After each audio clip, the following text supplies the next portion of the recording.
معزز حاضرین اور محترم خواتین، السلام علیکم ورحمۃ اللہ وبرکاتہ۔ احادیث نبویہ میں علی صاحب الصلاۃ والسلام جس معین شخصیت کا ذکر ہے دجال اکبر کے عنوان سے، ابھی اس کا ظہور تو نہیں ہوا، اگرچہ شاید اب زیادہ دور بھی نہیں ہے، لیکن جیسے کہ انگریزی میں کہتے ہیں coming events cast their shadows before, جو آنے والے واقعات ہوتے ہیں مستقبل میں ان کے سائے پہلے سے پڑنے شروع ہو جاتے ہیں۔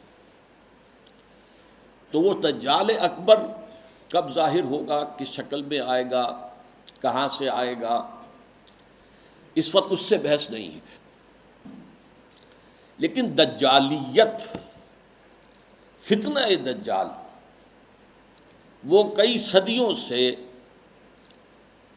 نہ صرف یہ کہ شروع ہو چکا ہے بلکہ رفتہ رفتہ تدریجاً اس کے سائے گہرے سے گہرے تر ہوتے چلے جا رہے ہیں، اور یہ فتنہ اب میرے نزدیک اپنے آخری مرحلے میں داخل ہو گیا ہے۔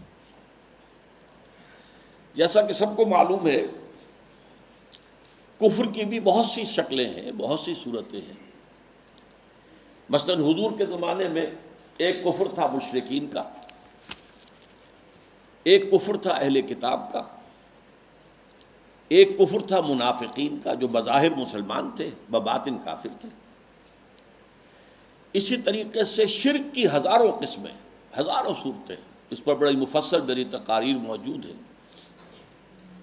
حقیقت و اقسام شرک، اور اس موضوع پر ان کیسٹس سے اتار کر اب یہ سلسلہ مضامین میثاق میں شائع ہو رہا ہے۔ اسی طریقے سے دجالیت کے بھی بہت سے شیڈز ہیں، بہت سے مراحل ہیں۔ ان میں جو اس کی ایک خاص صورت ہے کہ جو اس کے آخری مرحلے میں سامنے آ رہی ہے، وہ ہے تفریق بین اللہ والرسل، اللہ اور اس کے رسولوں کے درمیان تفریق کرنا۔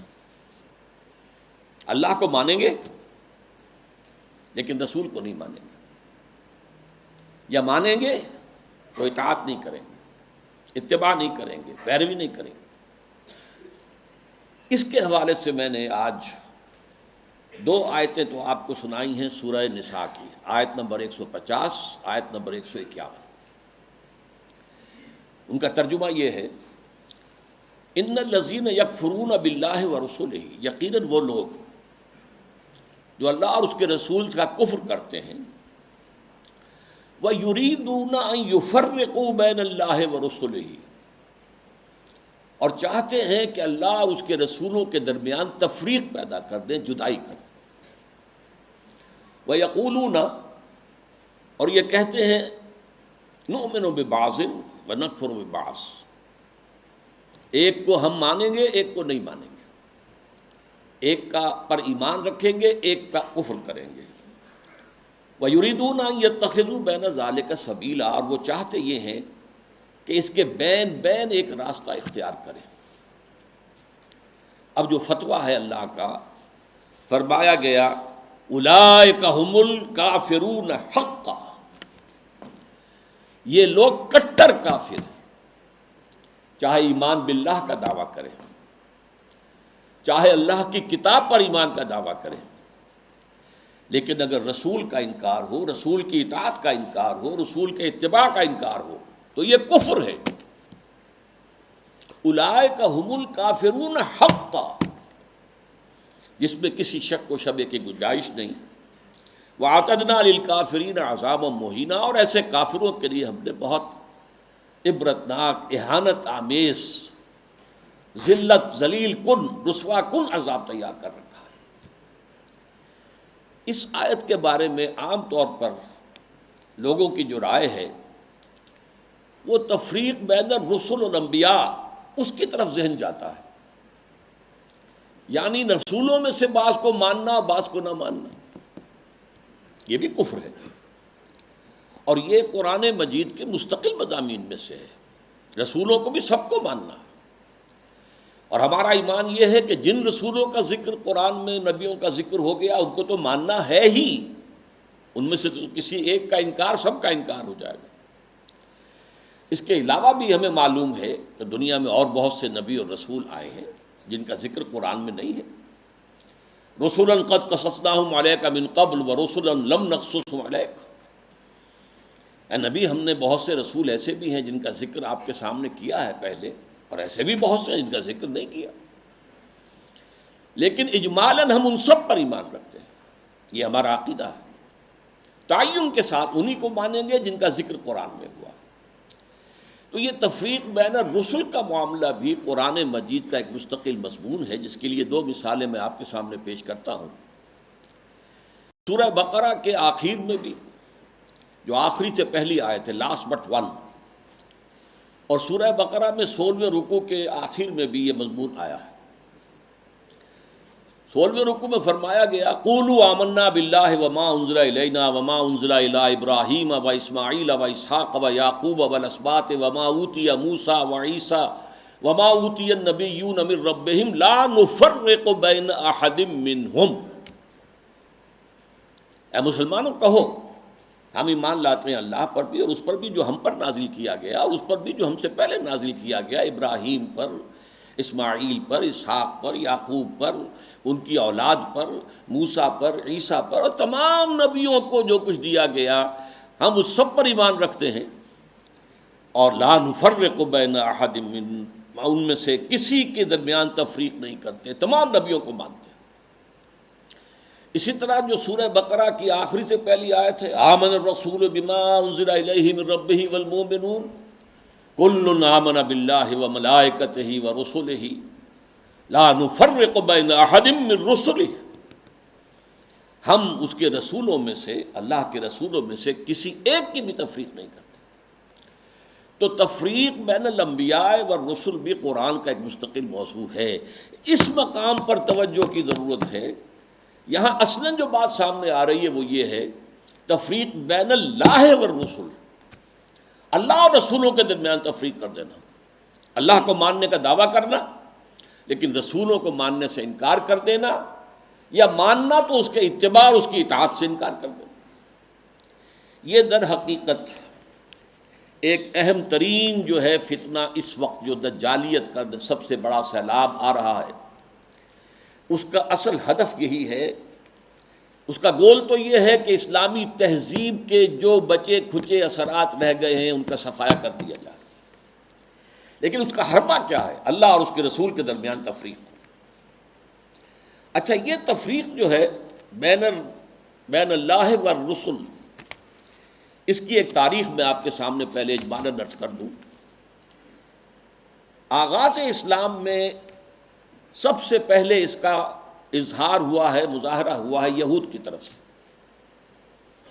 ہم اللہ کو مانتے ہیں، یوم آخر کو مانتے ہیں، ہمیں بھی مسلمان مانو، صاحب ایمان تسلیم کرو۔ یہ جو دوسرا رکوع ہے سورہ بقرہ کا، اس میں اگرچہ منافقین کا تذکرہ بھی ہے لیکن یہاں اصلاً یہود کا ذکر ہے۔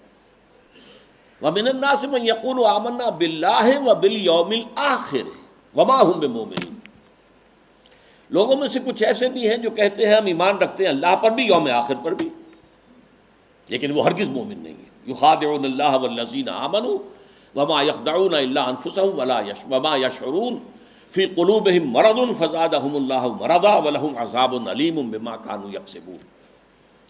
یہ لوگ جو ہیں کہہ تو رہے ہیں کہ ہم اللہ کو مانتے ہیں، آخرت کو مانتے ہیں، تو ہمیں مانو، صاحب ایمان مانو، مسلمان تسلیم کرو، لیکن وہ ہرگز مومن نہیں ہے۔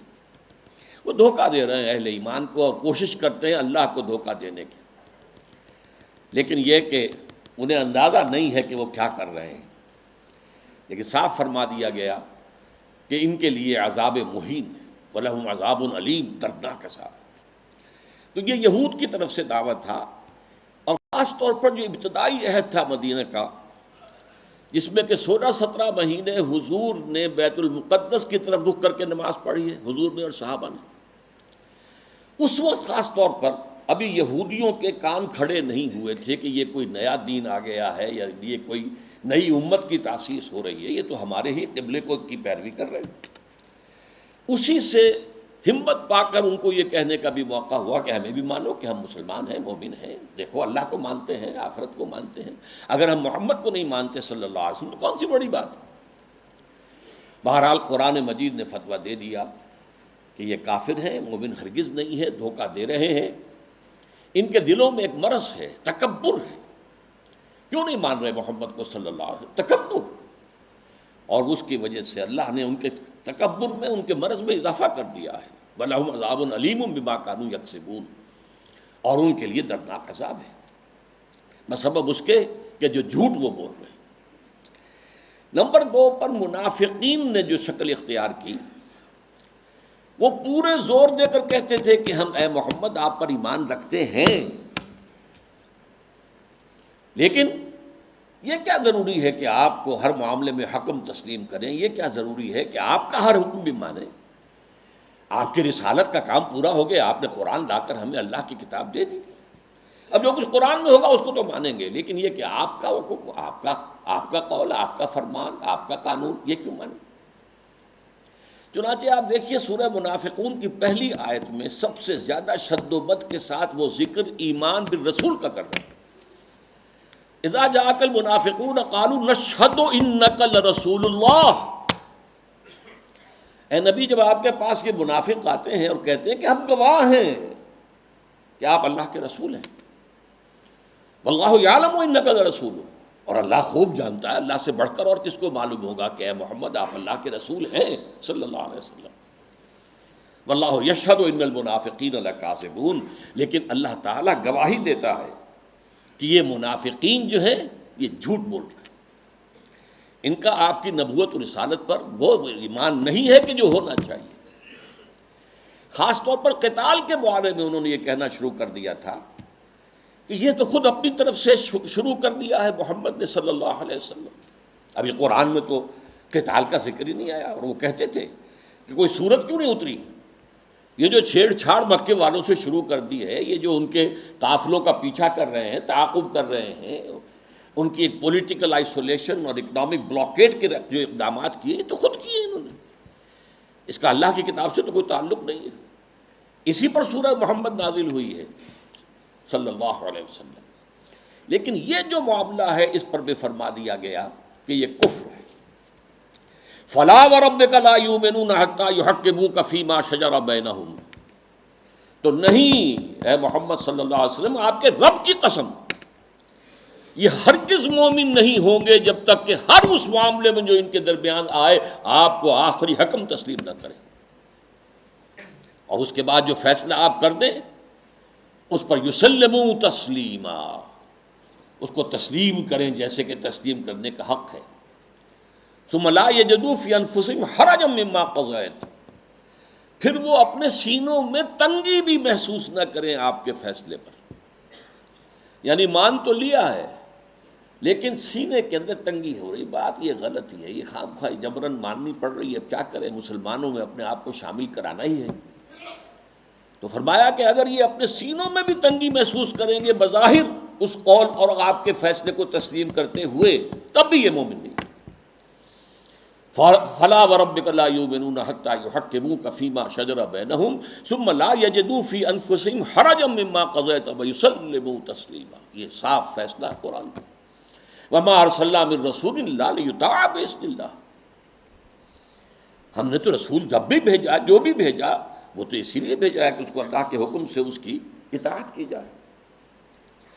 اچھا، میں to cut a long story short, اب میں آ رہا ہوں اس دور پر جب کہ امت مسلمہ، امت محمد صلی اللہ علیہ وسلم کی عمر کا 1000 سال گزر گیا، الف اول ختم ہوا، الف ثانی کا آغاز ہوا۔ اس وقت یہ فتنہ بڑے شد و مد سے ہندوستان میں اٹھا، اکبر اعظم، مغل اعظم، اب تو اس کی جو پکچر ہے وہ بھی پاکستان میں آ گئی ہے، درآمد کر لی گئی ہے، مغل اعظم، اکبر اعظم، اس نے جو دین الہی شروع کیا تھا، اسے دین اکبری بھی کہہ دیا جاتا ہے، اکبر سے نسبت کی طرف کی وجہ سے۔ دین الہی اس کا مطلب کیا تھا؟ اللہ کو مانو، باقی رسولوں کے ماننے سے تفرقہ ہوتا ہے، رسولوں کی شریعتیں جدا ہیں۔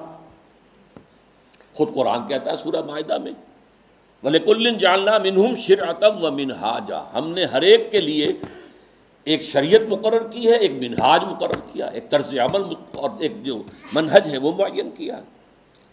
تو جو فرق لوگوں میں آتا ہے وہ رسالت کی وجہ سے آتا ہے۔ اللہ تو سب کا ایک ہے، وہ تو یہ ہے کہ لوگ مختلف ناموں سے اللہ کو پکارتے ہیں، پرمیشور کہہ لیں، مہادیو کہہ لیں، اور جو بھی آپ چاہیں پرماتما کہہ لیں، اللہ کہہ لیں، یہ سب سے کیا فرق واقع ہوتا ہے؟ وہ ایک ہی ہے، ایک ہی حقیقت ہے، بس اس کو مانو، اس کو پوجو، اس سے محبت کرو، اس سے لو لگاؤ، اس کا قرب حاصل کرو، باقی ان چیزوں کو چھوڑو، ان کی کوئی حیثیت نہیں۔ اس فتنے کے پیچھے اس کی سیاسی حکمت عملی بھی تھی۔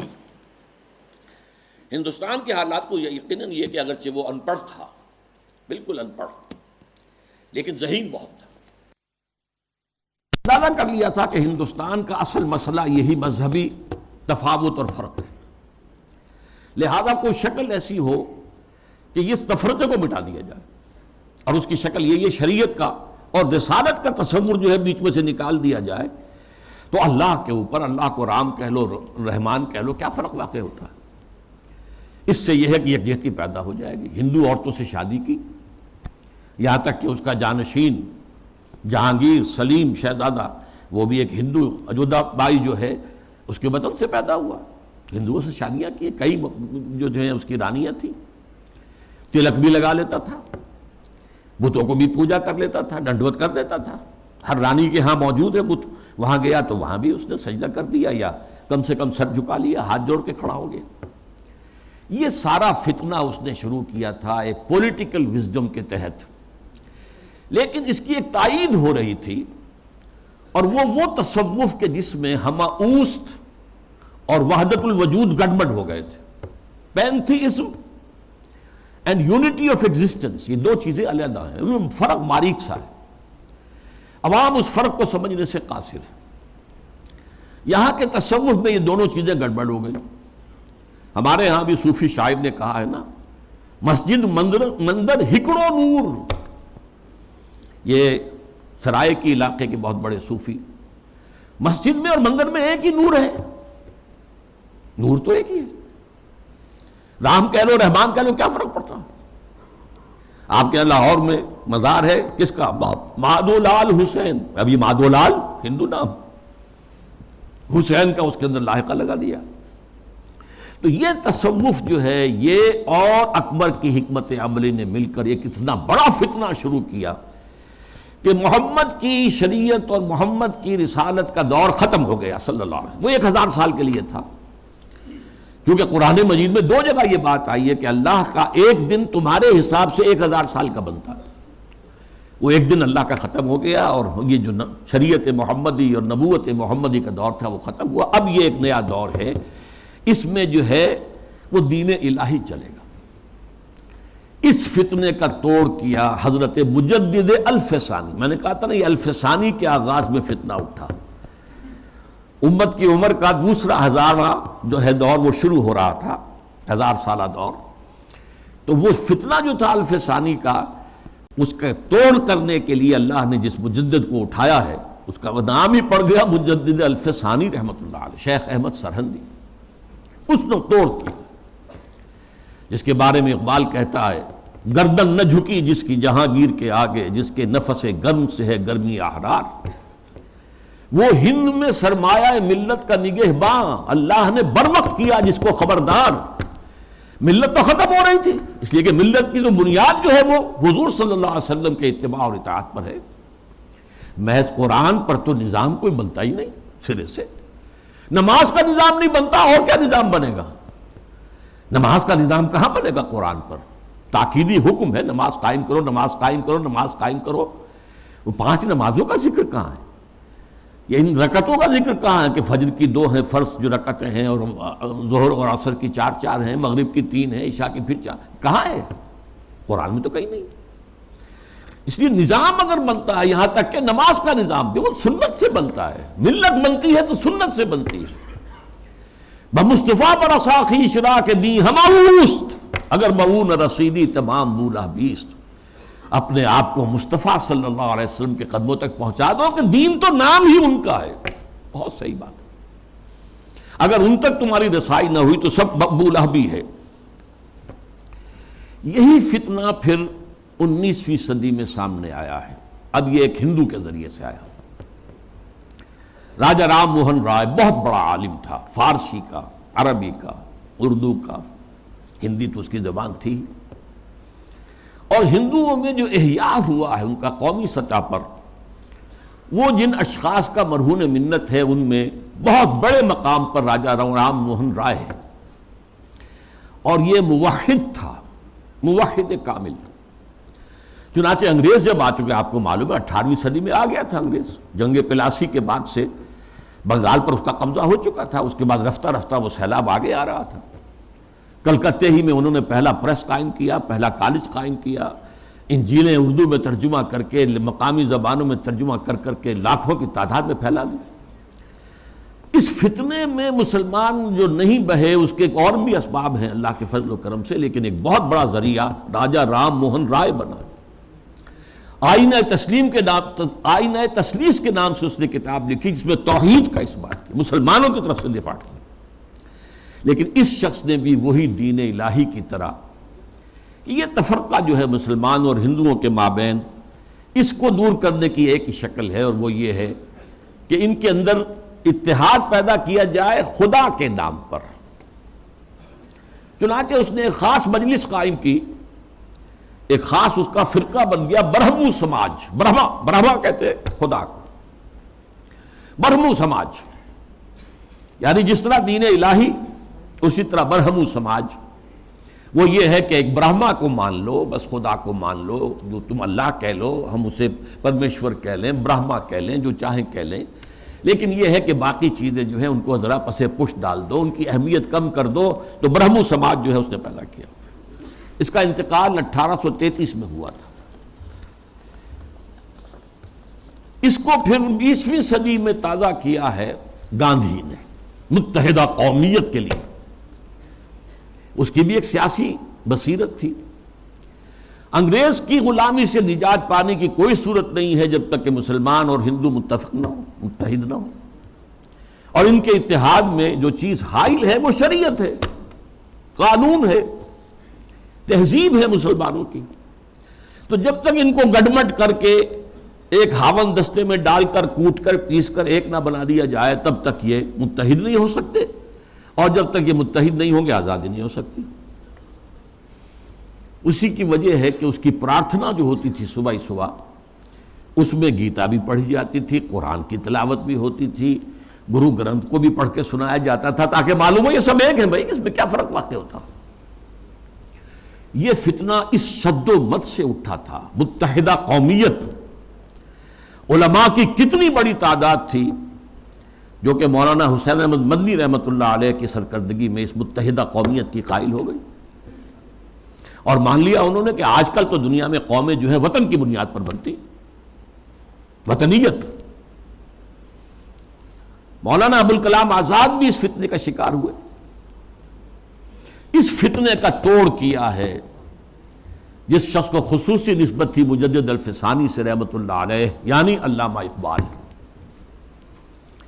کہ مسلمانوں کی قومیت کی بنیاد وطن نہیں ہے، مذہب ہے، اور مذہب جو ہے وہ نام ہے محمد صلی اللہ علیہ وسلم کے اطاعت اور اتباع کا۔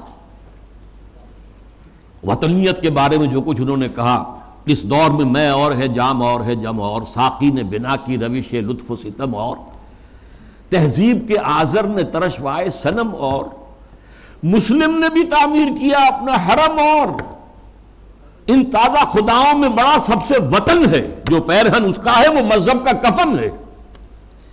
یہ وہی بات جو مجدد الفسانی نے کہی تھی، اسی بات کو علامہ اقبال نے کہا ہے، اور ان کی بڑی گہری باہمی نسبت ہے۔ چوتھے نمبر پر پھر جب انگریز کا یہاں پر پورا تسلط ہو گیا 1857 کے بعد، تو فتنہ انکار حدیث پیدا ہوا، سنت رسول کا استخفاف۔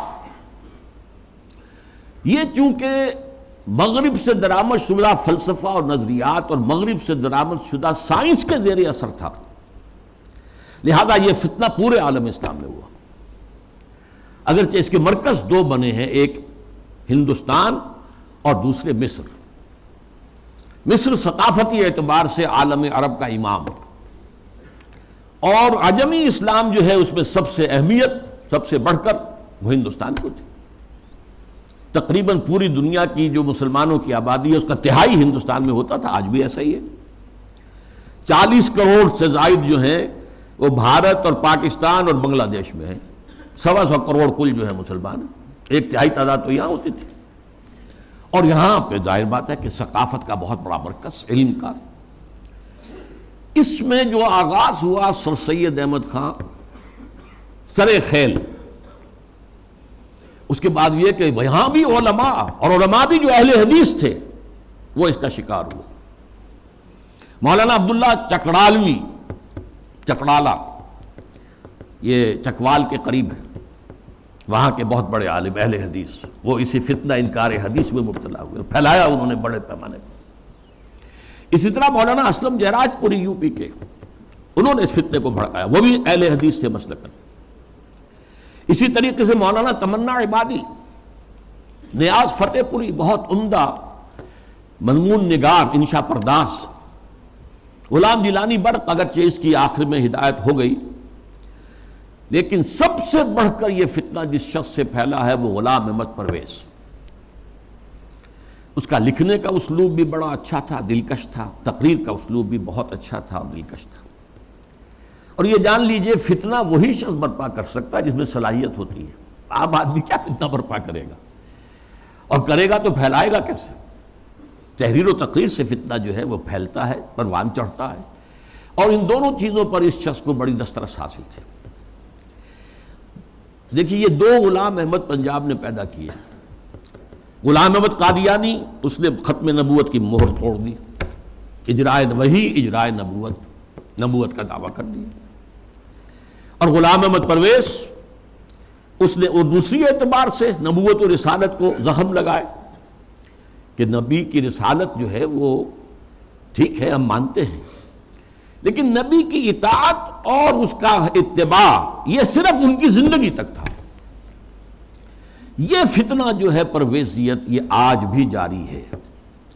اس کے کچھ کیسٹس ہیں جو آج بھی پھیل رہے ہیں، نہ صرف پاکستان کے مختلف حصوں اور علاقوں میں، بلکہ اور باقی باہر کے ممالک کے اندر بھی چھوٹے چھوٹے جو ہیں ان کی جو بزم بنتی ہے، بزم طلوع اسلام جیسے یہاں پر ہوتی تھی، طلوع اسلام اس کا رسالہ تھا، تو ایسی بزمیں بنتی ہیں اور اس کے اندر لوگ جمع ہو کر اور یہ اس کے کیسٹ سنتے ہیں، اس کی تقریریں سنتے ہیں۔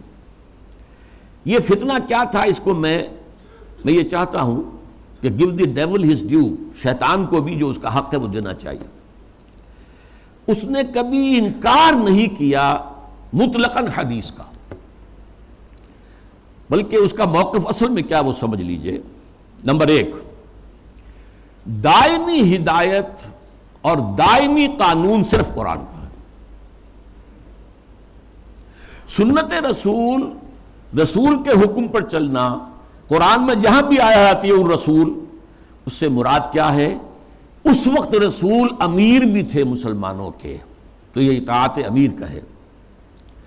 وہ سربراہ مملکت بھی بن گئے مدینے میں، تو اطاعت جو ہے وہ حکمران کی ہے۔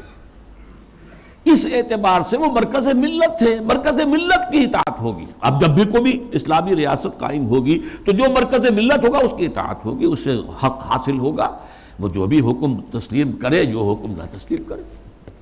اس طرح گویا کہ رسالت محمدی اور نبوت محمدی اور شریعت محمدی اور سنت محمدی، اس کی اس نے گویا کہ عملاً نفی کر دی۔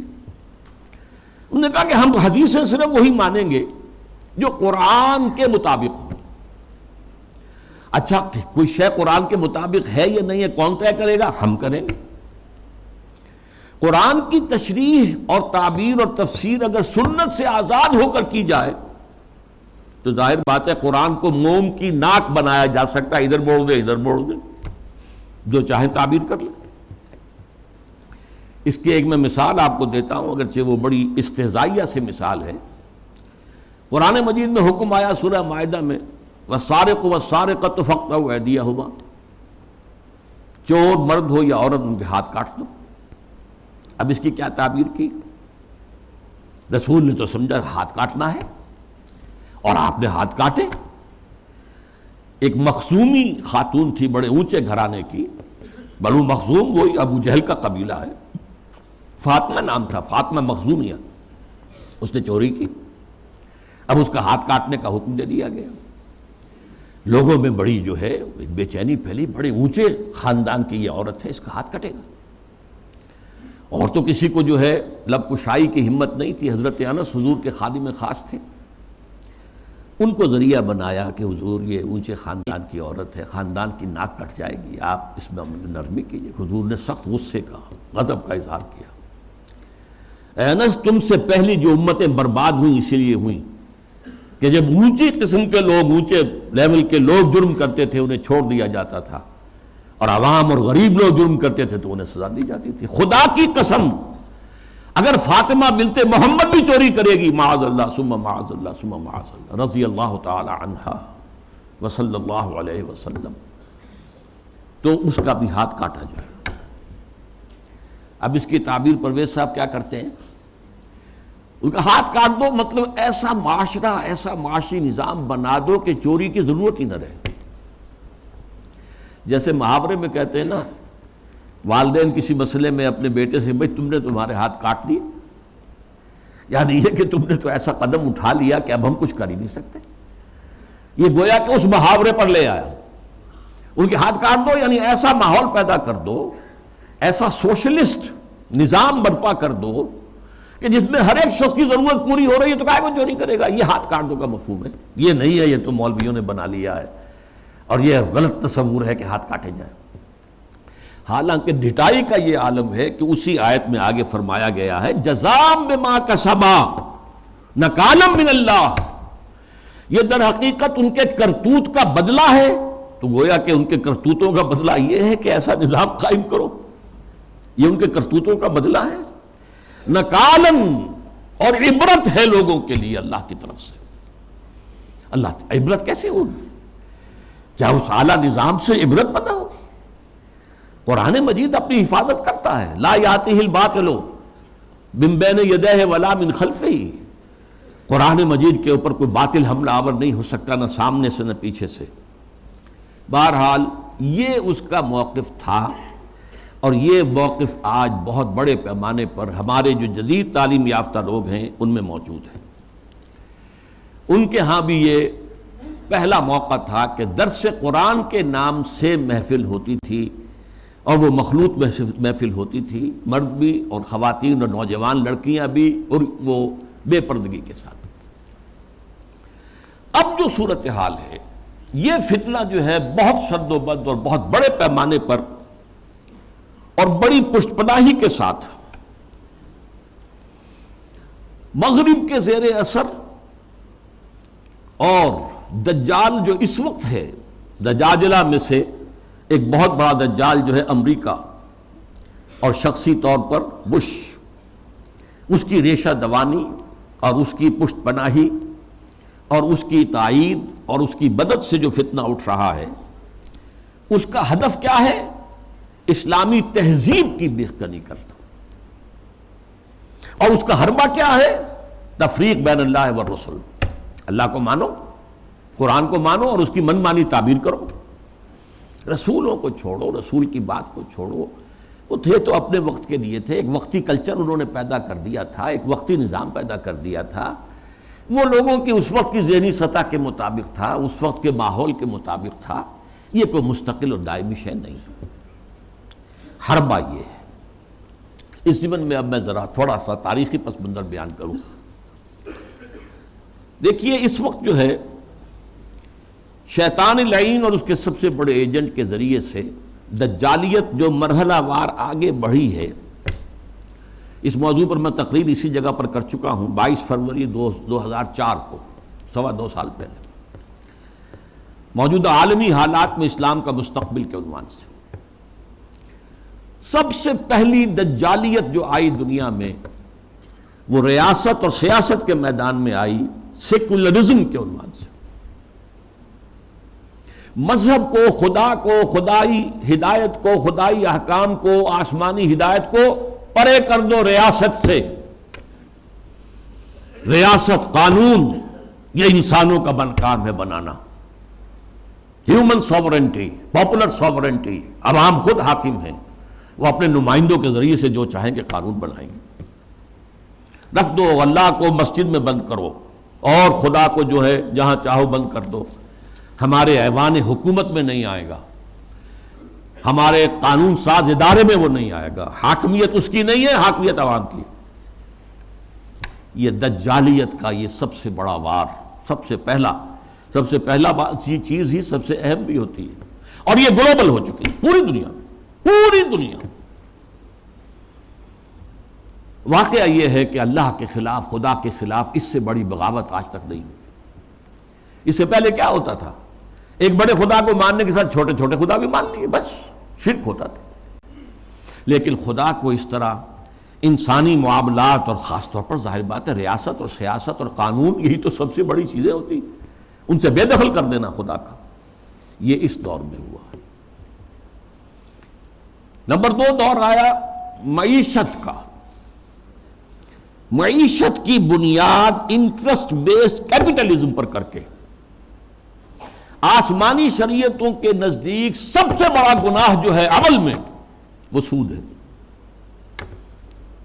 عقائد میں شرک ناقابل معافی، ان اللہ لا یغفر ان یشرک بہ ویغفر ما دون ذلک لمن یشاء۔ اعمال میں سود، جس پر اللہ اس کے رسول کی طرف سے اعلان جنگ ہے، وہ سود مرکزی شے بن گیا معیشت کی۔ بینکنگ، انٹرسٹ، کیپٹلزم، یہ بھی گلوبل ہو چکا ہے فتنہ، پوری دنیا، مسلم غیر مسلم، مشرقی مغربی، سب ہر جگہ۔ اب تیسرا وار جو آ رہا ہے یا شروع ہو چکا ہے کافی بڑے پیمانے پر، اور مغرب اور اس کے زیر اثر جو دوسرے ممالک ہیں ان کے اندر تو وہ آ چکا ہے پورے طور پر۔ ابھی عالم اسلام میں پورے طور سے نہیں آیا ہے، جس کے لیے بڑی ایک منظم سازش کے ساتھ بڑی جد و جہد ہو رہی ہے۔ وہ کیا ہے؟ شرم و حیا، عفت و عصمت کے تصورات، اور ستر و حجاب کے قوانین اور ضابطوں کے خلاف، اس سے آزاد تہذیب اور معاشرت۔ جیسا کہ میں نے عرض کیا، یہ شرم و حیا، عصمت و عفت کے تصورات کہ یہ بھی کوئی بڑی اعلیٰ قدر ہے، ستر و حجاب یہ بھی کوئی احکام ہے، ان سب کی نفی اسلامی تہذیب کو اس وقت سب سے بڑا چیلنج اس سے، اس لیے کہ یہ اسلامی تہذیب کا بنیادی نقطہ ہے، اہم ترین ہے۔ اس ضمن میں دیکھیے، سب سے پہلے امریکہ میں ان کے جو تھنک ٹینکس ہوتے ہیں، بڑے بڑے مفکر ہوتے ہیں، تھنکرز ہوتے ہیں، وہ چیزیں لکھتے ہیں، اور وہ گویا کہ ایک طرح کی رہنمائی ہوتی ہے حکومت کے لیے۔ سیموئل پی ہنٹنگٹن نے لکھی کتاب، بلکہ مقالہ، تہذیبوں کا ٹکراؤ۔ اب ہمارا اصل معاملہ ہماری تہذیب کا مسلم تہذیب سے ٹکراؤ ہے، تہذیبوں کا ٹکراؤ، کلیش آف سویلائزیشنز۔ اور اس میں اس نے تجزیہ کیا، یہ چیزیں پہلے بھی بیان ہوئی ہیں، لیکن اس وقت ایک خاص موضوع کے تحت میں ترتیب کے ساتھ ان چیزوں کو لا رہا ہوں۔ اس نے کہا کہ ٹوائنبی نے کہا ہے کہ دنیا میں آج تک کل 20 تہذیبیں قائم ہوئیں، ان میں سے 12 تو مر چکی، ختم ہو گئی، نسیم منسیہ ہو گئی، 8 ابھی موجود ہیں۔ ایک ہماری مغربی تہذیب ہے، 7 اور ہیں۔ ان 7 میں سے بھی 5 تو ایسی ہیں جنہیں ہم آسانی سے ایسیمیلیٹ کر سکتے ہیں۔ انڈین سویلائزیشن آسانی سے ایسیمیلیٹ ہو گئی، وہی کلچر، وہی تہذیب، وہی بے پردگی، وہی عریانی پہلے بھی تھی اب بھی آ گئی، وہی ناچ گانا وہ پہلے بھی تھا اب اور زیادہ ہو گیا، لہذا تہذیبی ٹکراؤ وہاں تو ہے ہی نہیں۔ تو دو جو تہذیبیں ہیں وہ ہمارے لیے چیلنج ہیں، وہ لوہے کے چنے ہیں، انہیں چبانے میں وقت لگے گا۔ ایک مسلم سویلائزیشن اور ایک کنفیوشین سویلائزیشن۔ کنفیوشین سویلائزیشن کے بارے میں تو میں اس وقت نہیں سمجھا تھا کہ یہ کیا واقعی کوئی چین کے اندر یا اس کے آس پاس کے ممالک میں جو بدھ مت کے پیروکار شمار ہوتے ہیں، کوئی واقعی کوئی تہذیب کنفیوشس کے حوالے سے ہے؟ ابھی حال ہی میں نیوز ویک کا ایک پرچہ چھپا ہے جس کا مین مضمون تھا کنفیوشس کا احیاء، ریوائول۔ تو یہ ہو رہا ہے چین میں اس وقت۔ لیکن یہ کہ اصل ہمارا جو مطلب ہے اس وقت، ہمارا موضوع ہے وہ مسلم سویلائزیشن ہے۔ اس نے اسے بھی شمار کیا ہے کہ یہ بھی ہمارے لیے بہت بڑا چیلنج۔ اب ذرا اسلامی تہذیب کا ایک تاریخی جائزہ۔ شرم و حیا، عفت و عصمت اور ستر و حجاب کے احکام پر مبنی اسلامی تہذیب، اس کا ایک تاریخی جائزہ۔ دیکھیے نبی اکرم صلی اللہ علیہ وسلم نے فرمایا تھا، وہ حدیث میں نے شروع میں آپ کو سنائی ہے، بدأ الاسلام غریبا وسیعود کما بدا۔ اسلام کا آغاز جب ہوا ہے تو وہ بہت اجنبی سا تھا، نامانوس، لوگ سمجھتے نہیں تھے یہ کیا نئی باتیں ہیں۔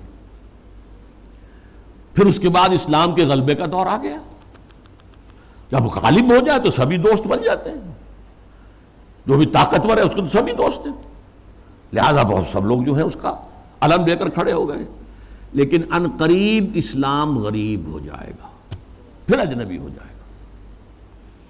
تو جو لوگ اسلام کی اجنبیت میں اس کا ساتھ دیں اور خود بھی اجنبی ہو جائیں، ان کے لیے مبارکباد ہے، تہنیت ہے کہ وہ زمانے کا ساتھ نہ دیں، اسلام کا ساتھ دیں۔ چاہے کہا جائے کہ یہ بڑے فنڈامنٹلسٹ ہیں، یہ بڑے کٹ ملا ہیں، یہ بڑے دقیانوسی ہیں، یہ بڑے تنگ نظر ہیں، یہ بڑے رجت پسند ہیں، جو چاہے کہیں، لیکن جو اسلام کے ساتھ چمٹے رہیں گے ان کے لیے فطوبى للغرباء۔ اب اس کا تاریخی تجزیہ کیا ہے؟ دیکھیے، اسلام پر اجنبیت کا پہلا پردہ یا پہلا سایہ تو پڑ گیا خلافت راشدہ کے فوراً بعد۔ حکومت و ریاست کے میدان میں امرہم شورا بینہم کے بعد ختم ہوئی اور ملوکیت، شہنشاہیت کا آغاز ہو گیا۔ اب اس کی تفصیل میں اس وقت نہیں جاؤں گا۔ بنو امیہ، بنو عباس، پھر اس کے بعد جو بادشاہتیں بنی، مغلوں کی حکومت، صفویوں کی حکومت، ترکوں کی حکومتیں، یہ تھی۔ یہ وہاں پر وہ خلافت کی بنیادی بات یہ نہیں تھی کہ چنو اپنے میں سے بہترین کو اور پھر اس کا حوالے کرو۔ ان اللہ یامرکم ان تؤدوا الامانات الی اہلہا، جو اہل ہو ان کے ذمہ داریاں جو ہیں ان کے ذمہ لگاؤ۔ اس کو ختم کر دیا گیا۔ اب جس کی لاٹھی اس کی بھینس۔ بنی امیہ کی طاقت زیادہ ہے، عصبیت شدید ہے، لہذا وہ آئے، انہوں نے حکومت قائم کر لی۔ تو یہ پہلا دور تھا اجنبیت کا، پہلا پردہ پڑا اسلام پر۔ دوسرا پردہ کچھ عرصے کے بعد جب ملوکیت نے خوب پنجے گاڑ لیے، مضبوطی ہو گئی اور ملوکیت شہنشاہیت میں تبدیل ہو گئی، یہ دور بنو عباس ہے۔ اس میں معیشت کے میدان میں بھی آ گیا معاملہ۔ ایک طرف جاگیرداری جو ملوکیت کی بنیاد ہوتی ہے، ہر جگہ مشرق و مغرب میں شہنشاہیت اور بادشاہیت میں آپ کو جاگیرداری ملے گی۔ جاگیردار ہوتے 30,000 منصبدار، 20,000 منصبدار، ان پر حکومت قائم ہوتی اور ان کے لیے ضروری ہے مزارعت۔ آپ نے بہت بڑی جاگیر دے دی ہے، لیکن کیا وہ شخص خود کاشت کر لے گا؟ وہ تو کسی کو بٹائی پر کاشت کے لیے دے گا نا۔ یہ زمین کا سود ہے جو سب سے پہلے اسلام میں داخل ہوا، جس کو حرام مطلق قرار دیتے ہیں امام ابو حنیفہ بھی رحمۃ اللہ علیہ، جو اصحاب الرائے کے سر خیل ہیں، امام ہیں، اور امام مالک بھی رحمۃ اللہ علیہ جو اصحاب الحدیث کے سر خیل ہیں اور سب سے بڑے ان کے نمایاں ہیں۔ لیکن یہ شام، اور پھر بیع معجل، بیع مرابحہ کے عنوان سے نقد کے معاملے میں بھی جو ہے، کرنسی کے معاملے میں بھی وہ ایک سود کی ہلکی سی شکل داخل ہے۔ یہ دوسرا دجالیت کا دور پوری دنیا میں بھی آیا، بینکنگ، انٹرسٹ بیسڈ کیپٹلزم، اور کچھ اسلامی ممالک کے اندر بھی، جیسا کہ میں نے عرض کیا کہ اس راستے سے چور دروازوں سے داخل ہوا۔ اب جو اس کا ہے مسئلہ وہ ہے معاشرت اور تہذیب پر۔ اس کی وجہ کیا ہے؟ اس تمام دور میں مسلمانوں کی تہذیب، ان کا طرز بود و باش ان کی معاشرت اور ان کا عائلی نظام، ان کا خاندانی نظام، ان کے عائلی قوانین انٹیکٹ رہے. چاہے دور ملوکیت جو ہے بنو امیہ کا تھا، وہ دور ملوکیت بنو عباس کا تھا، اور چاہے اور دوسرے بادشاہوں کے دور تھے، اس میں جہاں ریاست اور سیاست کی سطح پر جو ہے وہ پردہ پڑ گیا، پھر معیشت کے معاملے میں بھی پردہ پڑ گیا، تہذیب وہی رہی. وہی تہذیب، وہی مشرق سے مغرب تک مسلمانوں کی معاشرت، عائلی قوانین سب وہی رہے، جو کہ تو رہے. مسلم کلچر وجود میں آیا ہے، چنانچہ مسلم آرکیٹیکچر وجود میں آیا. یہ مورش آرکیٹیکچر جو ہے دنیا میں مشہور ہوا، اسپین کے اندر خاص طور پر مکان بنانے کا ایک خاص انداز. زنان خانہ علیحدہ ہے، مردانہ علیحدہ ہے. پہلے مردانہ ہے، پھر اس کے بعد ڈیوری آئے گی اور زنانہ جو ہے وہ حصہ شروع ہوگا. باہر سے جو آئے گا وہ یہاں بیٹھے گا، مردانے میں قیام کرے گا. زنان خانے کے اندر جو ہے وہ تو صرف محرم جائیں گے اور کوئی نہیں جا سکتا. اس تہذیب کی بنیاد وہ جو اسلامی تہذیب تھی، اس پر، اسی پر ایک آرٹ مسلمانوں کا قائم ہوا. خطاطی دنیا میں بہت بڑا آرٹ بن گیا، بہت بڑا آرٹ. ہاتھ سے، منہ قلم سے جو آرٹ پیدا کیا وہ خطاطی کی شکل میں آیا، یا عام بظاہر فطرت کی نقاشی. تو یہ ہے جو میری بات ہے وہ سمجھ لیجئے کہ تہذیب میں فرق نہیں آیا، عائلی نظام میں فرق نہیں آیا، معاشرتی اقدار میں فرق نہیں آیا، چاہے سیاسی اور معاشی اعتبار سے دجالیت جو ہے مختلف ادوار سے گزر کر آ گئی. اب ظاہر بات ہے کہ دجالیت کا آخری حملہ جو ہے وہ اس تہذیب پر ہے. چادر اور چار دیواری کا جو حصار ہے، قلعہ ہے، اس کو توڑ دو، منہدم کر دو، مخلوط معاشرت قائم کرو. بے پردگی، عریانی، فحاشی اور مخلوط معاشرت جو ہے اس کو عام کرو، فروغ دو، پھیلاؤ. آزاد شہوت رانی، اس کو فروغ دو، جس کے نتیجے میں شادی کا مقدس جو ایک بندھن ہے اس کی حیثیت ختم ہو جائے. جیسا کہ آپ کو معلوم ہے ویسٹ میں اب یہ شادی بیاہ جو ہے وہ تقریباً یعنی یوں سمجھیے کہ مفقود ہونے والی بات ہے. وی آر لیونگ ٹوگیدر، مرد اور عورت ساتھ ہم رہ رہے ہیں، لیکن ہم شادی شدہ نہیں ہیں. We are not married. اولاد ہو رہی ہے. بش نے کئی دفعہ وعظ کہا ہے شادی کرو، شادی کرو، شادی کرو. کیوں کہہ رہا ہے؟ اس لیے کہ وہاں تو شادی کوئی کرتا ہی نہیں. عائلی قوانین ایسے غیر فطری ہیں کہ کوئی مرد اس کو گوارا نہیں کرتا کہ وہ شادی کے بندھن میں بندھے اور قانونی طور پر اتنی زد میں آ جائے ان قوانین کے. وی آر لیونگ ٹوگیدر، بات ہو گیا، علیحدہ ہو گیا، سپریٹ ہو گئے، تو اس سے کوئی کسی کو قانونی ذمہ داری نہیں ہے مرد کے اوپر. خاندانی نظام کی بے کنی، یہ ہے جو آخری حملہ ہے دجال کا. اور یہ حملہ جیسا کہ میں آپ سے کہتا ہوں کہ دنیا میں کہہ چکا ہوں، دنیا کے بہت بڑے حصے میں تو پورے طور پر آ چکا ہے. ابھی عالم اسلام میں یہ اتنا فروغ نہیں پا سکا ہے. ابھی کچھ نہ کچھ خاندانی قدریں موجود ہیں، کچھ بزرگوں کا احترام ہے، شادی کا بندھن کی اس کی کوئی اہمیت ہے، اس کا ایک تقدس ہے، شرم و حیا کی کوئی قدر و قیمت ہے، عصمت و عفت کا کوئی تصور ہے، وہ بھی کوئی اعلیٰ قدر ہے. ستر اور حجاب کے کچھ نہ کچھ، بہرحال اگرچہ بہت بڑے پیمانے پر وہ فتنہ ہمارے ہاں بھی آ رہا ہے، لیکن ابھی کچھ نہ کچھ بقایا ہے. اور یہ سب عالمی سطح پر ہو رہا ہے. مسلمانوں کی تہذیب کی یہ جڑ اور بنیاد کاٹنے کے لیے ذرا یاد کیجئے، قاہرہ کانفرنس ہوئی سب سے پہلے عالمی سطح پر، ویمن لب، عورتوں کی آزادی کے لیے. پھر بیجنگ کانفرنس ہوئی، پھر بیجنگ +5 کانفرنس ہوئی یونائٹڈ نیشنز آرگنائزیشن کی جنرل اسمبلی کے تحت. اور اس میں کیا سفارشات دی گئیں یہ پہلے بھی میں بیان کر چکا ہوں. نمبر 1، ہومو سیکسولیٹی کو کوئی عیب نہ سمجھا جائے. یہ بھی انسان کا ایک طبعی تقاضا ہے. مرد مرد سے، عورت عورت سے شہوت رانی کرے. یہاں تک کہ مرد اور مرد کی شادی اور عورت کی شادی، ایک مرد جو ہے وہ شوہر ہے، دوسرا مرد بیوی ہے. ایک عورت شوہر کے درجے میں ہے، دوسری عورت بیوی کے درجے میں. اسی طریقے سے یہ جو تم کہتے ہو عصمت فروش عورتوں کو پروسٹیچیوٹس، یہ بڑا گندا لفظ استعمال کرتے ہو. ان کو اس کو بھی اس کا احترام ہونا چاہیے. وہ بھی ایک پیشہ ہے، ایک محنت ہے.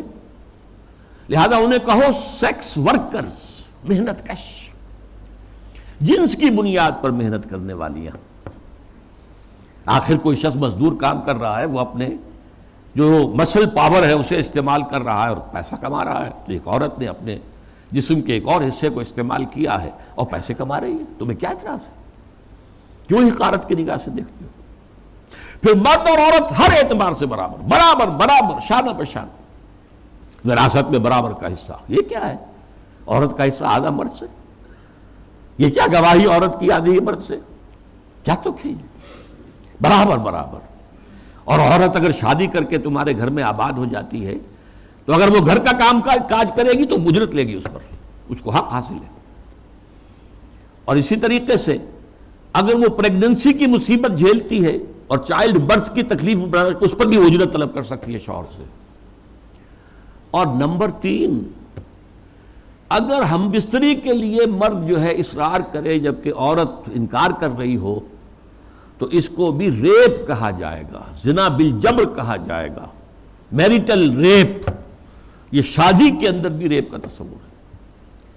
یہ ہیں وہ چیزیں جو آج عالمی سطح پر بے پردگی، فحاشی، یہ تو یوں سمجھیے کہ اب بڑی پیچھے رہ گئی باتیں. جو میں نے باتیں آپ کو بتائی ہیں یہ یونائٹڈ نیشنز کی جنرل اسمبلی کی سفارشات میں شامل.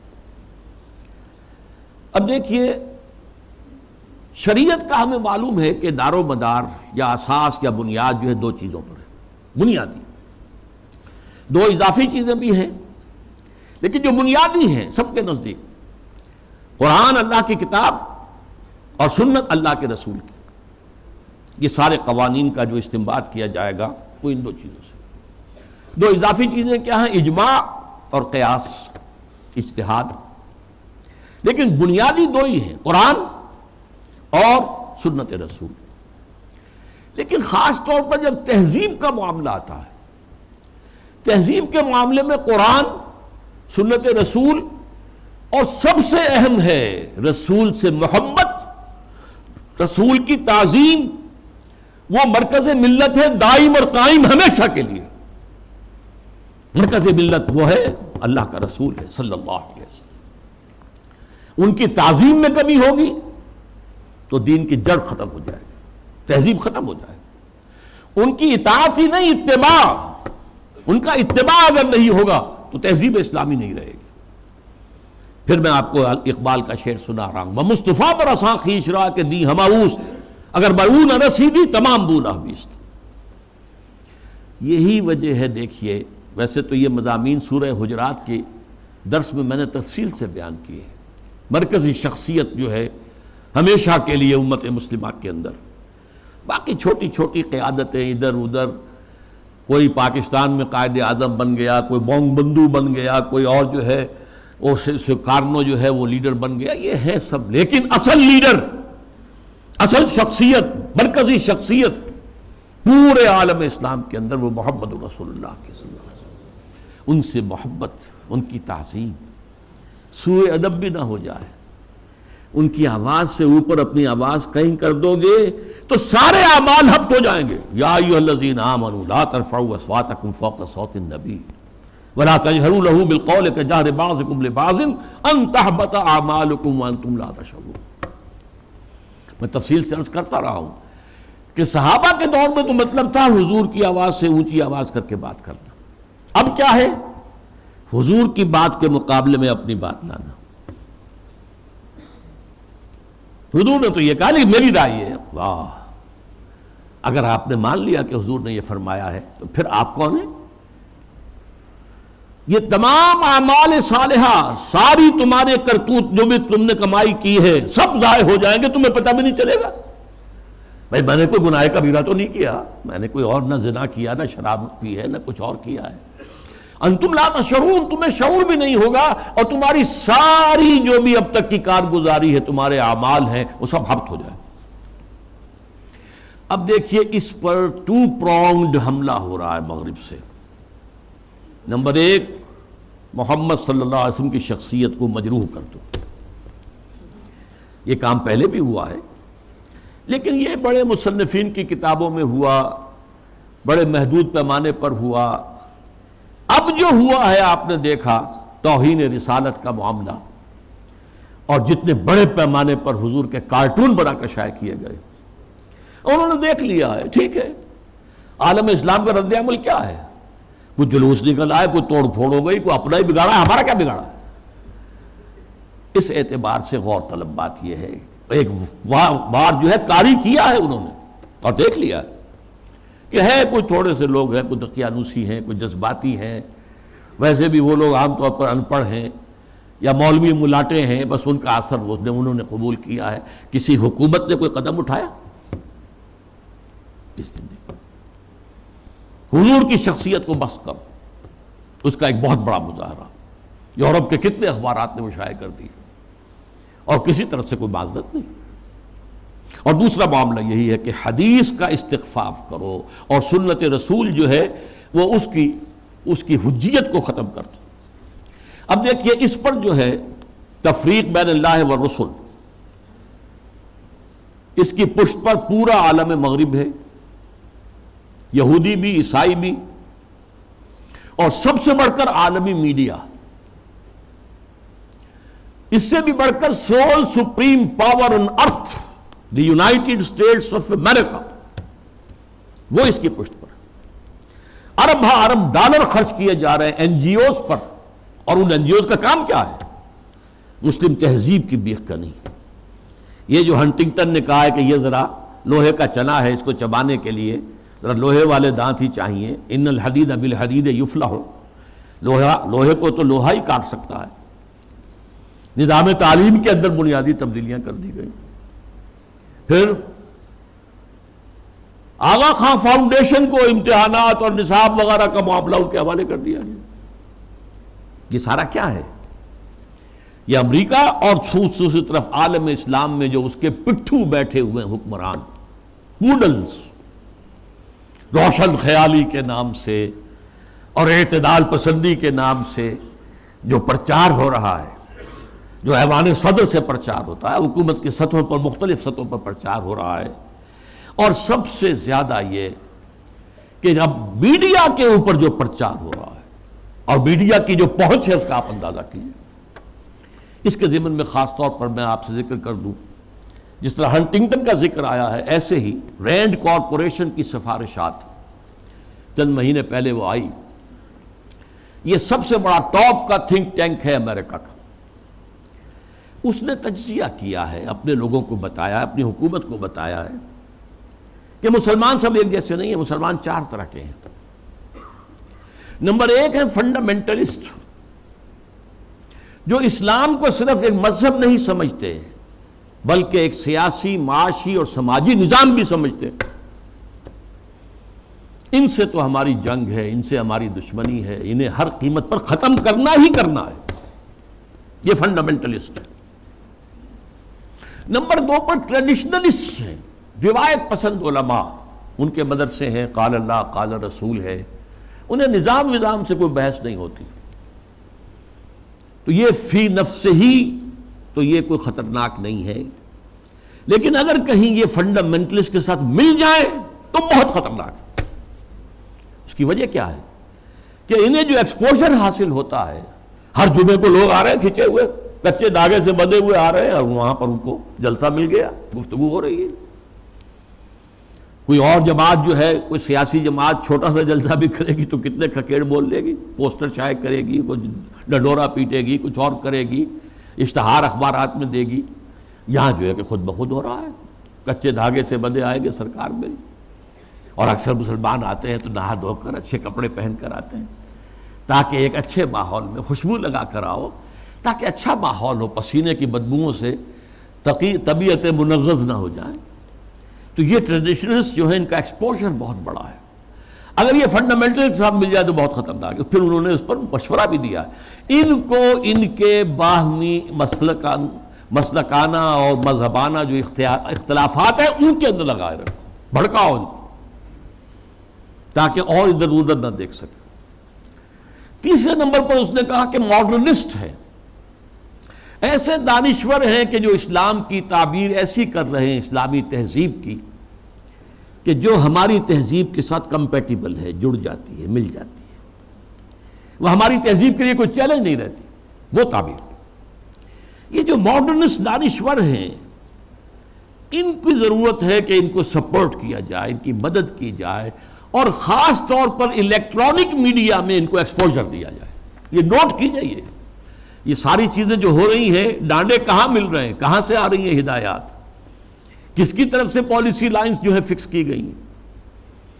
میڈیا پر ان کو ایکسپوجر دیا جائے، اس لیے کہ ظاہر بات ہے مسجد میں تو کوئی ان کی بات سنے گا نہیں، کون کھڑا ہونے دے گا ان کو ممبر پر.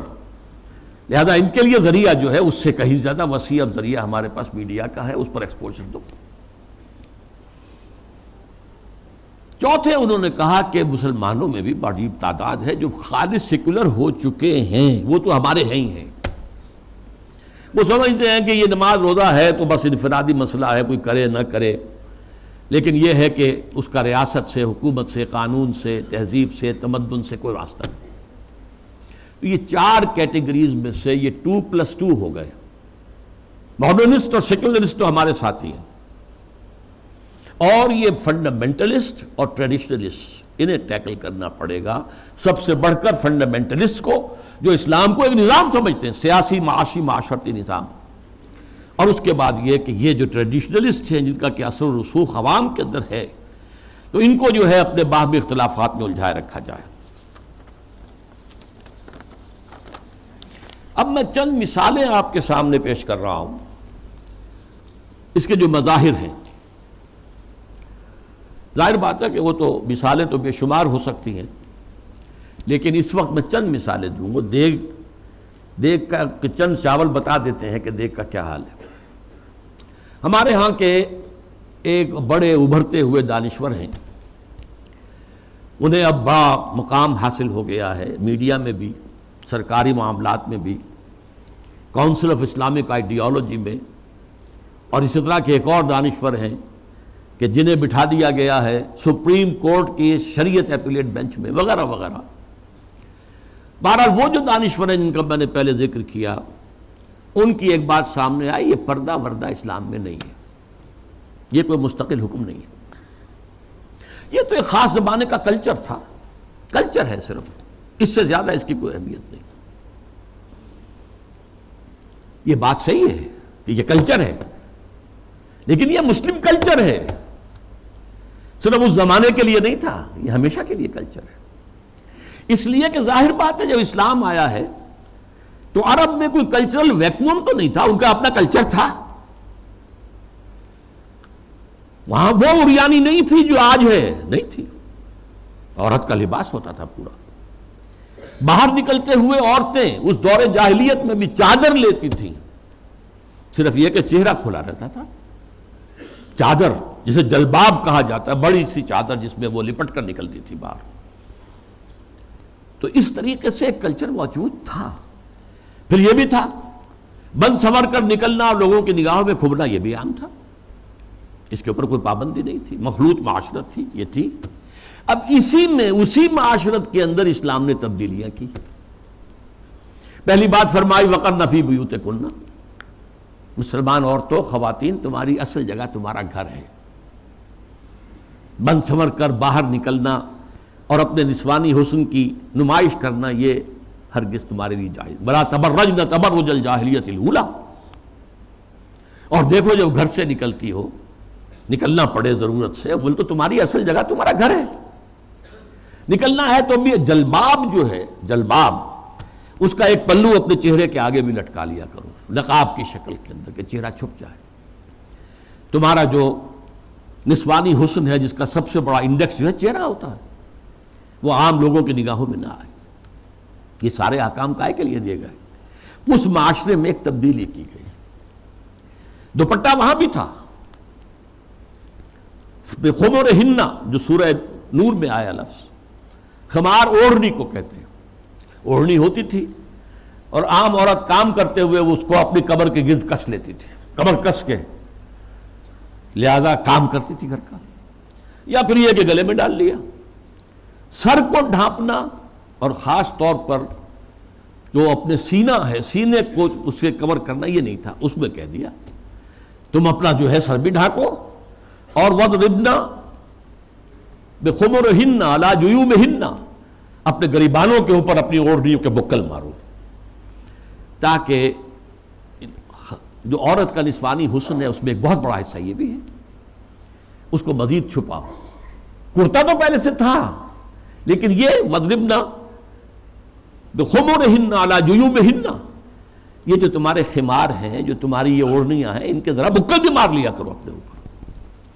اس نے وہ تہذیب پیدا کی ہے جس کا میں تذکرہ کر چکا ہوں کہ اس نے ہماری ایک طرز تعمیر بھی تبدیل کر دی.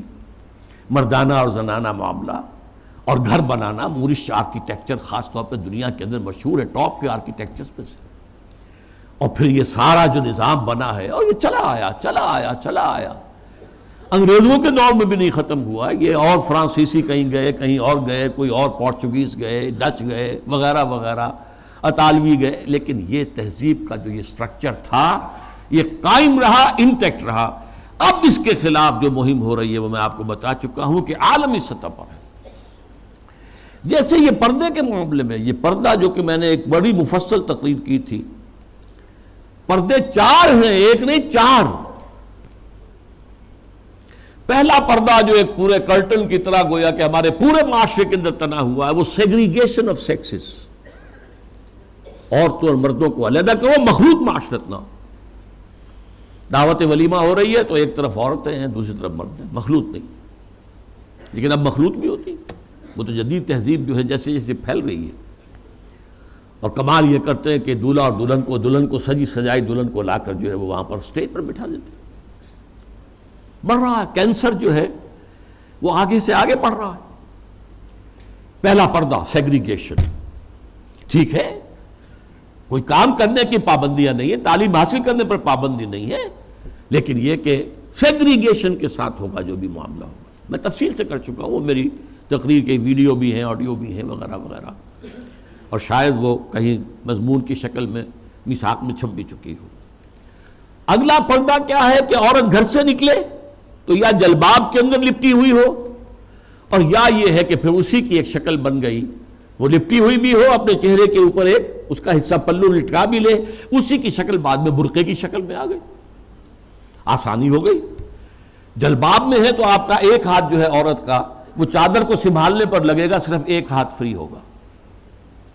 اگر آپ نے برقع اوڑھ لیا ہے اور نقاب بھی ڈالا ہوا ہے، دونوں ہاتھ فری ہیں. ڈاکٹر کے ہاں جانا ہے، بچے کو لے کر دکھانا ہے، بچے کو گود میں لیا اور ایک ہاتھ میں بوتل لے رکھی ہے دوا کے لیے، ورنہ یہ ہے کہ معاملہ مشکل ہو جائے گا. تو برقع اس کی ایک ارتقائی شکل ہے. تیسرا پردہ 4 دیواری، گھر کے اندر صرف محرم داخل ہوگا، نہ محرم نہیں جائے گا. چاہے وہ آپ کا داماد ہے، لیکن داماد کی محرم صرف اس کی بیوی ہے، آپ کی ایک بیٹی ہے، دوسری بیٹیاں اس کی محرم نہیں ہے. ساس محرم ہے اور آپ کی بیوی آپ کی محرم ہے، وہ اگر آئی ہوئی ہے اپنے میکے میں ٹھیک ہے، لیکن یہ کہ اندر جو دوسری لڑکیاں ہیں وہ نامحرم ہیں، سالیاں جو ہیں وہ تمہاری محرم نہیں ہیں. یہ تیسرا پردہ ہے. چوتھا پردہ ہے ستر. محرموں کے سامنے بھی پورا جسم نہیں کھول سکتے، صرف چہرہ، سر کے بال بھی نہیں، ہاتھ اور پاؤں. یہ ستر کہلاتا ہے. یہ تیسرا پردہ ہے. ان 3 چیزوں کے علاوہ کوئی جسم کا حصہ باپ کی نظر پہ بھی نہیں آنا چاہیے، بھائی کی نظر میں بھی نہیں آنا چاہیے. مستور رہے گی گھر کے اندر بھی مسلمان عورت. اس کے بعد جو ہے وہ صرف شوہر کا معاملہ ہے. یہ 4 پردے ہیں اسلام میں. اس تہذیب کی بنیاد آج اس کی بے خکنی کی جا رہی ہے، ختم کیا جا رہا ہے، اور یہ ماسٹر سٹروک ہے. اسلامی تہذیب کی جڑ کھود دینے والی شے یہ. جیسا کہ میں نے عرض کیا کہ ایک کلچر تھا، اس کلچر کے اندر کچھ اضافہ کر دیا گیا. ایسے ایک مثال حج کی ہے. حج تو دور جاہلیت میں بھی ہو رہا تھا، بس یہ تھا کہ تلبیہ میں انہوں نے شرک شامل کر دیا تھا. لبیک اللہم لبیک لبیک اللہم لبیک لبیک لا شریک لک لبیک الا شریکا تملکہ وما ملک. میں حاضر ہوں پروردگار، میں حاضر ہوں، تیرا کوئی شریک نہیں سوائے اس شریک کے کہ جس کا تو ہی مالک ہے، اس کے پاس جو اختیارات ہیں وہ بھی تیرے ہی اختیار میں ہیں. یعنی وہ جو عیسائیوں کی تثلیث ہے 3 میں 1 1 میں 3، تو اس تلبیہ میں توحید بھی ہے اور جو ہے شرک بھی ہے، وہ ختم کر دیا گیا. اب تلبیہ کیا ہے؟ لبیک اللہم لبیک لبیک لا شریک لک لبیک ان الحمد والنعمت لک والملک لا شریک لک. بس یہی اصلاح کی گئی نا. تلبیہ پہلے بھی تھا، اب بھی. طواف حرم کا پہلے بھی تھا، اب بھی ہے. بیت اللہ آپ جانا ہے، منا میں ٹھہرنا ہے، اور پھر اس کے بعد جو ہے وہ جانا ہے عرفہ، میدان عرفات میں. اس میں کیا غلطی ہو گئی تھی کہ قریش کہتے تھے کہ ہم تو حرم کے متولی، ہم حدود حرم سے باہر نہیں جا سکتے، وہ صرف منا میں ٹھہرتے. اس کو روک دیا گیا. ثم افیضوا من حیث افاض الناس، جاؤ تم بھی وہیں پر، تمہارا کوئی خاص مقام نہیں. عرفہ جو ہے الحج علی عرفہ، حج تو نام ہی عرفہ کا ہے، وقوف عرفہ جو ہے اس کا رکن اعظم ہے. باقی تمام مناسک میں سے جو بھی چھوٹ جائے گا اس کا کوئی نہ کوئی جو ہے آپ اس کا ازالہ کر سکیں گے، لیکن اگر عرفہ رہ گیا، وقوف عرفہ نہیں ہوا تو حج نہیں ہوا. تیسرے یہ کہ وہ جب منا میں بیٹھتے تھے، قیام کرتے تھے 2 یا 3 دن، اس میں اپنے آباء و اجداد کے قصے، ان کی حمد، ان کی ثنا، ان کے بیان. اب کہہ دیا گیا نہیں، فاذکروا اللہ تعالیٰ کا ذکر کرو، فاذکروا اللہ کا ذکرکم آباءکم. جیسے تم اپنے آباء و اجداد کا تذکرہ کرتے تھے، اس کو چھوڑو، دفع کرو، اب اللہ کا ذکر کرو. قیام عرفہ کے اندر اللہ کا ذکر کرو. تو دیکھیے وہ چیز جو موجود تھی اسی میں اضافے کے ساتھ، کمی کے ساتھ حج کے مناسک بنا دیے. تو اس اصول کو اگر سمجھ لیا جائے تو وہ بات کہ یہ کہ کلچر ہے، یہ ٹھیک ہے، حقیقت ہے، کلچر ہے، لیکن جاہلی کلچر میں کچھ چیزیں اضافہ کر کے اس کا اسلامی کلچر بنایا گیا ہے. یہی جو صاحب ہیں ان کا کہنا یہ بھی ہے کہ موسیقی اسلام میں حرام نہیں ہے. مزامیر کے ساتھ، سازوں کے ساتھ موسیقی جائز ہے. اچھا، ایک ان سے بھی بڑے دانشور ہیں، بڑی محترم شخصیت ہے ہماری قومی سطح پر. انہوں نے کہہ دیا کہ اسلام میں شراب حرام نہیں ہے. شراب پی کر نشے میں دھت ہو جانا، مدہوش ہو جانا حرام ہے. دلیل یہ کہ شراب کے لیے حرام کا لفظ قرآن میں کہیں آیا ہے؟ بتاؤ.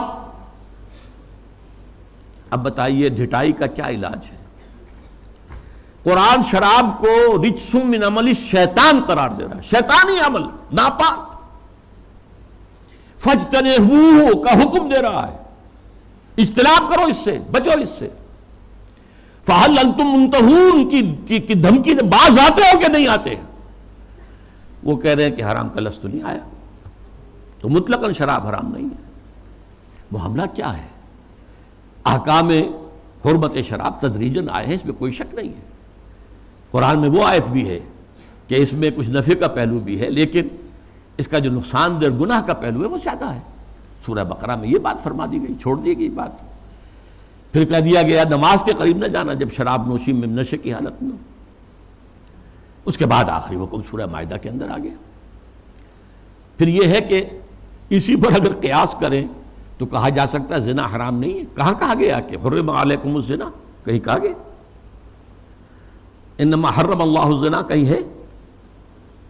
قرآن مجید میں نہیں، حرام کا لفظ تو نہیں آیا. ولا یزنون سورہ فرقان کے آخری رکوع میں جو آیا تو یہ تو اللہ عباد الرحمن، اللہ کے بہت اونچے بندوں کا ذکر ہے. یا ولا تقربوا الزنا، اس کا مفہوم تو یہ ہے کہ جہاں زنا ہو رہا ہو اس مقام کے قریب مت جاؤ، بس. مطلقاً زنا کے لیے تو نہیں. جیسی تعویل پرویز صاحب نے کی کہ ہاتھ کاٹنے کا مطلب کیا ہے. بہرحال ایک اور بات کہی جا رہی ہے اس وقت، سود کھانا حرام ہے، دینا تو حرام نہیں. کہاں قرآن میں لکھا ہوا؟ اب یہ تو سنت ہے جو بتاتی ہے. سنت نے فرمایا کہ شراب حرام ہے. نہ صرف شراب حرام ہے، کل مسکرن، جس سے بھی نشہ ہو جائے وہ حرام ہے۔ چنانچہ سلفی علماء جو ہے خاص طور پہ سعودی عرب کے، وہ تو سگریٹ نوشی کو بھی حرام کہتے ہیں، تمباکو نوشی حرام، تدخین حرام، اس لیے کہ اس سے بھی ایک نشہ سا ہوتا۔ باقی یہ کہ یہ اصول ہمارے سامنے آیا، ہماری تہذیب کی بنیاد بنا، ما اسکرا کثیرہ فقلیلہ حرام، جس چیز کی زیادہ مقدار جو ہے وہ مدہوشی پیدا کر دے، نشہ پیدا کر دے، اس کی تھوڑی مقدار بھی حرام ہے۔ یہ نہیں کہ تھوڑی سی شراب پی لی جائے تو اس سے تو چستی آ جاتی ہے، اس سے تو ہاں ٹھیک ہے، قرآن نے بھی کہا کہ اس میں کچھ ہے منافع ہے، لیکن یہ کہ اس میں گناہ کا پہلو زیادہ ہے، اب اس کو حرام مطلق کر دیا گیا۔ بہرحال یہ ہیں وہ مثالیں جو میں نے دی ہیں تہذیبی سطح پر۔ باقی جو اور کام ہو رہے ہیں جو اسلام کی بہکنی کے لیے، لیکن تہذیب، مسلمانوں کی تہذیب جو تاحال کچھ انٹیکٹ چلی آ رہی تھی اور ابھی کچھ اثرات اس کے باقی ہیں، جس سے کہ کلیش آف سویلائزیشن جو ہے اس کے اندر قرار دیا گیا، مسلمان تہذیب جو ہے وہ ہمارے لیے ایک چیلنج ہے، جس کے لیے کہ اب ایک بڑا میڈیا اور اربوں ڈالر خرچ کیے جا رہے ہیں۔ اسی میں ایک ہائر لیول پر ایک بات اور بھی ہے، اور یہ بہت سویپنگ ہے۔ قرآن کو بھی اب نہیں چھوڑا گیا، اس پر بھی حملہ ہے۔ قرآن سے بھی صرف اصول لیے جائیں گے، اسپیسیفکس، معین احکام قرآن کے جو ہیں وہ صرف اپنے دور کے لیے تھے۔ اگر زنا کا، شادی شدہ مرد اور عورت کا، رجم کا ہے، یہ اپنے وقت کی بات ہے، یہ مطلقاً نہیں ہے، ہمیشہ کے لیے نہیں ہے۔ ہاتھ کاٹ دینا چوری کا، یہ اس دور کے لیے تھا، ہمیشہ کے لیے نہیں ہے۔ اصول لے لو، زنا نہیں ہونا چاہیے، اصول لے لو، چوری نہیں ہونی چاہیے۔ اسپیسیفکس جو ہیں خاص طور پر حدود و تعزیرات کے اندر، یہ صرف اس دور کے ماحول کے اعتبار سے تھی، یہ چیزیں لاگو نہیں ہیں۔ یعنی سنت تو سنت ہے، آگے قرآن کے اوپر بھی ہاتھ صاف کیا جا رہا ہے، بازی بازی بارش بابا ہم بازی۔ حالانکہ یہ بات نوٹ کر لیجئے کہ یہ ختم نبوت کی نفی ہے، اس لیے کہ تکمیل نبوت و رسالت جو ختم نبوت کا لازمی تقاضا ہے، اس کا مطلب تو یہ ہے کہ ہدایت آخری آ چکی اور دین کی تکمیل ہو چکی۔ الیوم اکملت لکم دینکم واتممت علیکم نعمتی ورضیت لکم الاسلام دینا۔ اگر دین ابھی عثمانی میں مکمل نہیں ہوا تھا اور قرآن جو ہے لفظ لفظ اس کا اگر لازم نہیں ہے تو ابھی نبوت ختم نہیں ہونی چاہیے تھی، پھر تو ابھی وحی کا دروازہ کھلا رہنا چاہیے تھا، جیسا کہ غلام محمد قادیانی نے کہا۔ اگر تو یہ چیزیں جو ہے ابھی اور تمدنی ارتقاء کے ساتھ، حالات کی تبدیلی کے ساتھ خود قرآن کے اندر بھی کوئی رد و بدل ہو سکتا ہے، تو پھر گویا کہ ہم نے ختم نبوت کی مہر توڑ دی۔ اسی لیے یہ ختم نبوت کا فتنہ، اس کی نفی، اس کی مہر کو توڑنا غلام احمد قادیانی اور سنت کی اس طرح کی نفی جو غلام احمد پرویز کے ہاتھوں ہوئی ہے، یہ آپس میں بہت ایک دوسرے سے قریب ہے، حاصل دونوں کا ایک ہی ہے۔ اب جو نتیجہ میں نکال رہا ہوں، اس گمراہی کا جادو جو ہے وہ اب سر چڑھ کر بول رہا ہے، اور ایک عظیم سیلاب کے مانند اسلام کی بچی کھچی تہذیبی اقدار کو بھی ختم کرنے پر تلا ہوا ہے۔ آخر میں عرض کروں گا کہ اس کا علاج کیا ہے۔ واقعہ یہ ہے کہ علاج آسان نہیں ہے، لیکن ہمیں اپنی نجات کے لیے، اخروی فلاح کے لیے اپنی سی محنت اور سعی اور جہد کرنی ہی کرنی ہے، پیسیولی نہیں لینا ہے۔ ہاں باطل کا طوفان ہے، بہت سخت ہے، ٹھیک ہے، لیکن کھڑے رہنے کی کوشش کرنا ہے، بلکہ اس کا رخ موڑنے کی کوشش کرنی ہے۔ اصل تو اس کا رخ مڑے گا اگر کسی وقت اللہ کرے کہ یہ پاکستان کے نصیب میں ہو کہ کسی ملک میں اگر اسلامی نظام مکمل قائم کر کے دکھا دیا جائے دنیا کو، اس کی برکات لوگوں کو بچشم سر نظر آ جائے، تب اس دجالیت کا توڑ ممکن ہوگا، اس سیلاب کا رخ موڑا جا سکتا ہے۔ لیکن اس اصول کو عام کرنا، خود اپنے ذہن کے اندر بٹھا لینا کہ کتاب اللہ اور سنت رسول اللہ لازم و ملزوم ہے، ان کے درمیان متن اور شرح کا تعلق ہے، رشتہ جو ہے متن اور شرح، ایک متن ہے ایک اس کی شرح ہے، اور اس کی حتی الامکان ہر مسلمان تبلیغ کرے، اسے پھیلائے اپنے رشتہ داروں میں، اپنے قریبی لوگوں میں، اپنے عزیزوں میں، جہاں کام کرتا ہے وہاں کے جو اپنے کولیگز ہیں ان میں۔ اور دوسری اور اہم تر بات کیا ہے، ہم خود قائم رہے پورے کے پورے اسلامی اقدار پر، ہم اپنے گھروں میں اسلامی پردہ نافذ کریں، ستر و حجاب کے احکام نافذ کریں، یہ تو ہم کر سکتے ہیں۔ ابھی ہمارے ملک میں مصطفیٰ کمال پیدا نہیں ہوا، ٹھیک ہے، ایک شخص نے اس کو، مشرف صاحب نے آئیڈیل قرار دیا، لیکن ابھی کسی نے پردہ جو ہے اس کو لازماً منسوخ نہیں کیا، جیسا کہ ترکی میں ہو گیا تھا۔ لیکن یہ کہ اگر ہم نے کیا ہے تو خود کیا ہے، مغربی تہذیب کو خود اپنے سینے سے لگایا۔ شرعی پردہ نافذ کرو اور اسلامی تہذیب کے ساتھ چمٹ جاؤ، تمسک کرو، چاہے تم اجنبی ہو جاؤ، چاہے تمہیں دقیانوسی کہا جائے، چاہے تم پر پھپتیاں کسی جائیں کہ اگلے وقتوں کے ہیں یہ لوگ، انہیں کچھ نہ کہو، یہ فنڈامنٹلسٹ ہیں، یہ تاریخ خیال لوگ ہیں، یہ رجعت پسند قسم کے لوگ ہیں، یہ قدامت پرست لوگ ہیں، یہ کٹھ ملا ہیں، جو چاہے کہہ دے دنیا، لیکن برداشت کرو، کھڑے ہو جاؤ۔ وہی حدیث، اسی پر میں اپنی بات ختم کروں گا جو میں نے سنائی تھی، بدا الاسلام غریباً وسیعود کما بدا۔ آج اسلام کے غربت کا سب سے بڑا دور آ چکا ہے۔ پہلے ریاستی اور سیاسی سطح کے اوپر آیا تھا، پھر معاشی سطح کے اوپر آیا، پھر اب جو ہے تہذیبی سطح پر، سماجی سطح پر، آئینی قوانین پر، ستر و حجاب کے احکام پر، عصمت و عفت کی اقدار پر، شرم و حیا کی اقدار پر یہ جو حملہ ہے، یہ بدا الاسلام غریباً وسیعود کما بدا، یہ اپنی انتہا کو پہنچ گیا۔ فطوبیٰ للغرباء، تو ان لوگوں کے لیے تہنیت ہے، مبارکباد ہے جو اسلام کی اس غربت اور اجنبیت کے دور میں خود غریب بن جائیں، اجنبی بن جائیں، تانے سنیں لیکن کھڑے رہیں، اسلام کو اور اسلامی اقدار کو سینے سے لگائے رکھیں، چمٹے رہیں۔ وہ لوگ ہیں جن کے لیے مبارکباد ہے، تہنیت ہے، بشارتیں ہیں۔ اللہ تعالیٰ مجھے اور آپ کو اس معیار پر پورا اترنے کی توفیق عطا فرمائے۔